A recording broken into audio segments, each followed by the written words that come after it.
Today's program is entitled On Being Jamaican. And I have a very special guest, the Reverend Mark Bozzuti-Jones from Christ Church, and who is also from Kingston, Jamaica, and also a Cantabrigian. And so, Mark, if I had to choose one person with whom to explore what makes Jamaicans Jamaicans, it would be you, because you have a encyclopedic knowledge about many things. To our audience, to just let you know, the Reverend Bozzuti-Jones has been with us in Cambridge now for 2 years at Christ Episcopal Church in Harvard Square. And in that time, he's distinguished himself in many, many ways, but he has this very interesting background where he grew up in Jamaica and went to Catholic schools and came to America later as part of his higher education. And but he came as a Jesuit priest. And after being a Jesuit priest for a number of years, he's been a missionary in Brazil. He's written children's books. He's written adult books. He is quite a Renaissance man, which is one of the things about Jamaicans. They try to be everything. And he knows a lot about a lot of things. So on that note, Mark Bozzuti-Jones, who says, I'm a Jamaican. So you're a Jamaican. What does that mean? What does being a Jamaican mean to you? Well, first of all, thank you for that wonderful introduction and for this opportunity to talk. I should begin by saying, it's true, I'm a Jamaican and I love Jamaica, but those who are listening will have to understand that this is my view, my particular view of what being a Jamaican is. Being a Jamaican is, first of all, being conscious of being a part of an island in the sun, as we fondly speak of Jamaica.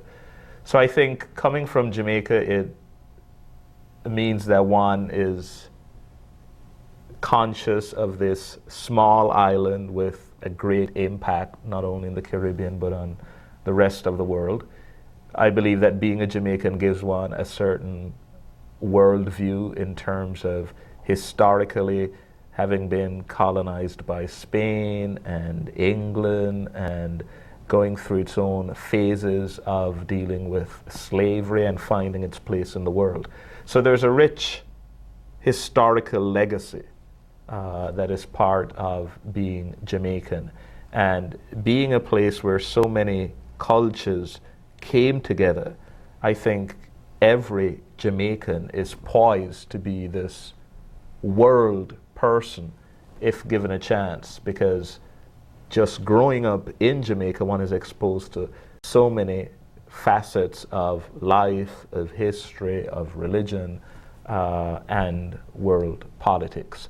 So I think that's how I would describe being a Jamaican. It's a person from the island in the sun, and a person certainly poised to tackle and to look at and to explore all the riches of what it means to be a human being.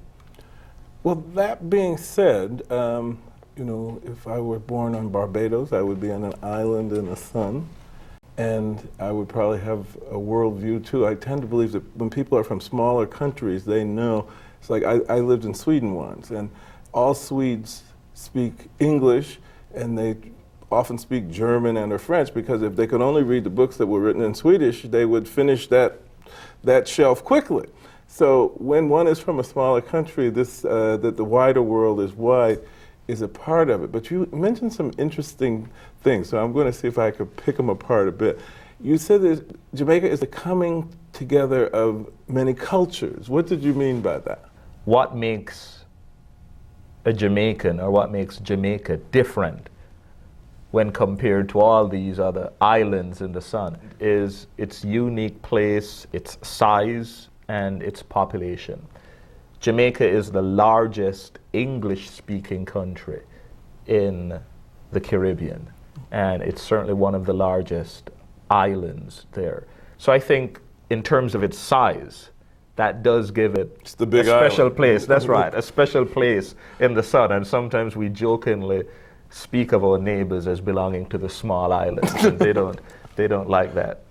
But in terms of its placement and its history, in terms of first being populated by the native Indians of that region, and then the arrival of this dual complexity in the person of Christopher Columbus, who was commissioned by the Spanish government to go and explore, but he himself was an Italian. So that's the first dual complexity of the Jamaican experience. And then to have the Spanish landing in Jamaica and taking power and taking control of the island and beginning to build and put things in place.